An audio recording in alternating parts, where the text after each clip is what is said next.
যেই মেসির খেলা দেখে বিশ্বের কোটি কোটি মুসলমান তার ভক্ত হয়েছে, আজ সেই মেসি চলে গেল মুসলমানের বিপক্ষে। ইরানে হামলা করায় মেসি খুশি হয়ে হাততালি দিয়েছে ডোনাল্ড ট্রাম্পের সাথে। অথচ এই মেসিকেই বাংলাদেশের কোটি কোটি মুসলমান নিঃস্বার্থভাবে ভালোবাসে। যে মেসি কিনা মুসলমানের পরাজিত দেখে খুশি হয়ে হাততালি দেয়। আসলে এই মেসি একটা সময় আমারও ফেভারিট প্লেয়ার ছিল, কিন্তু এই দৃশ্য দেখার পর সে আমার মন থেকে উঠে গেল।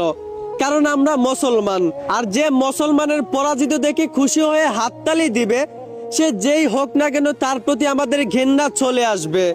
একদিকে নেইমার, রোনালদোকে সবাই ট্রোল করে, অথচ তাদেরকে সবসময় ইসলামের সাথে দেখা যায়।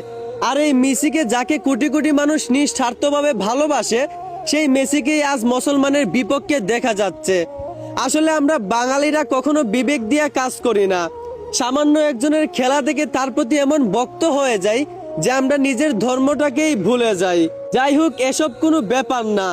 কোনো খেলোয়াড়ের হাততালিতে মুসলমানের বিজয় আটকাবে না। ইনশাল্লাহ ইরানের বিজয় হবে।